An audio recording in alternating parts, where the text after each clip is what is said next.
people is unique, and it holds a very special place, both in our history and for the set of values and mentality of our people.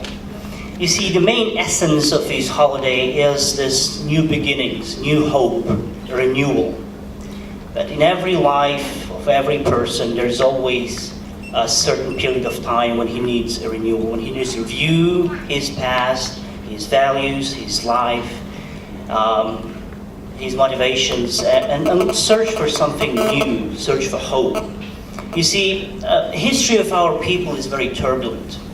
I mean, when you have a history of several thousand years, you see sets of wars and conflicts and conquers and, interests of big empires. And without this holiday, without this sense of hope and renewal, our people would never had a chance to, take all these heavy blows of history and destiny with such wisdom, with such, compassion, and with such, sense of understanding that it will all pass. After winter, there's always a spring. One of poets of ours, one of great poets of our past would say about Kazakhs, this small, my small, passionate people who would look at the history and who would look at life with hope. And it is really important that this young people, our next generation, our young generation, knows about this holiday. Even being so distant, with 14 hours difference from our homeland, they still stick to their traditions, they still know their traditions, and they are proud to show these traditions and show their culture and share their culture and language with other people. So again, let me tell you really briefly about this program these young people are studying here with. The program is called Bolosha, which in Kazakh language means future.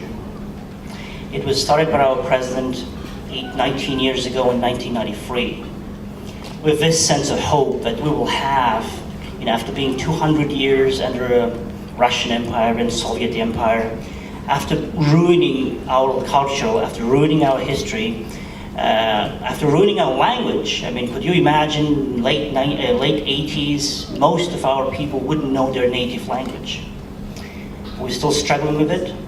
So the essence of program was just, reflecting the essence of this holiday. We would send these young people abroad.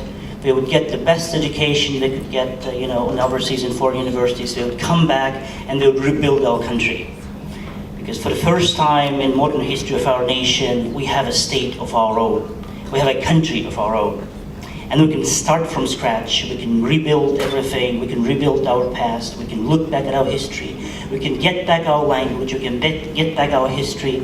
And more than that, we would be looking with this new sense of hope to building a state of our own, to build a modern, democratic country with a thriving economy, with happy people, with wise leadership.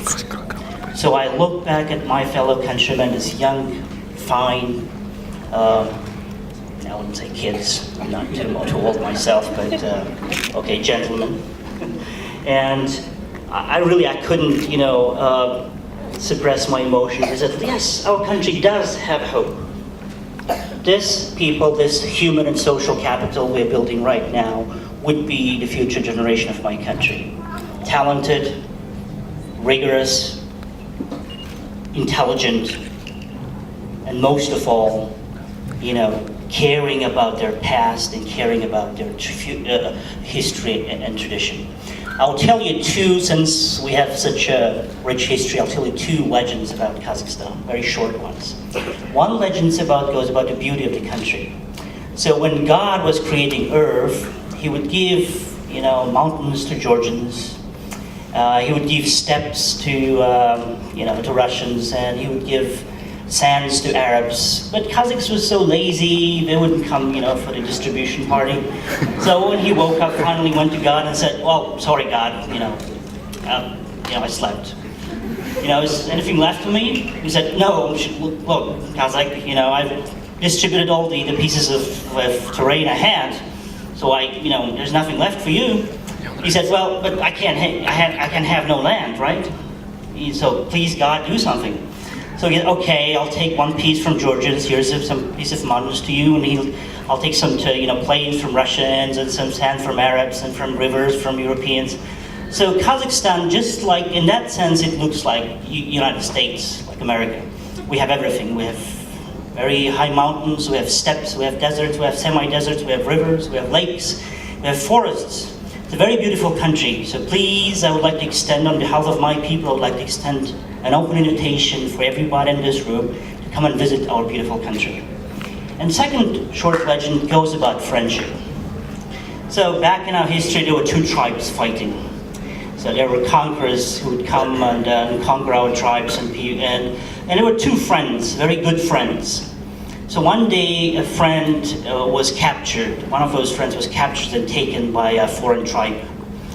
And the other friend was going and looking for him.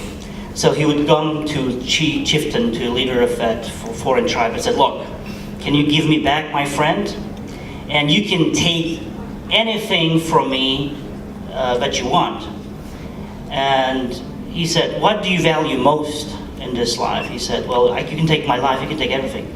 So the chieftain, the leader of the foreign tribe, said, okay, take his eyes, because this is the most valuable thing in man's life, right? What you see the world through your eyes. So they took his eyes, and then they brought his friend. Okay, you can take him right now. But what happened to that other friend? They cut his legs so he couldn't walk. He said, but no, I'm a man of my word, you can take your friend back now. But the one couldn't see, the other couldn't walk. What happened? The one who couldn't walk mounted on the back of one who couldn't see.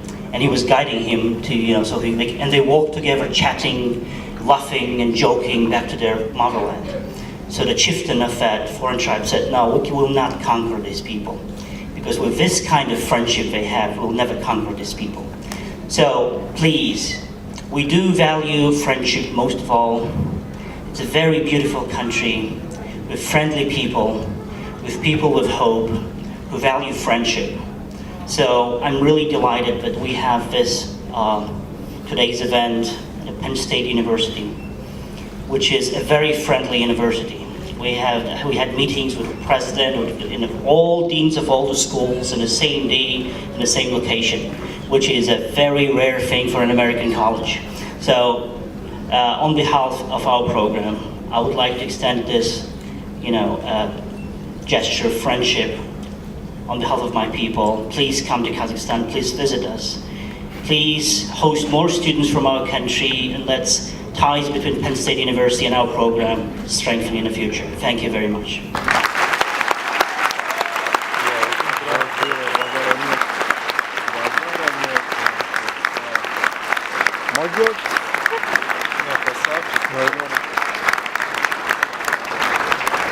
We would like to thank you all for coming all the way here, and we hope this event today will be the beginning of our great alliance and friendship, and we hope all of us will be there for each other like we are today.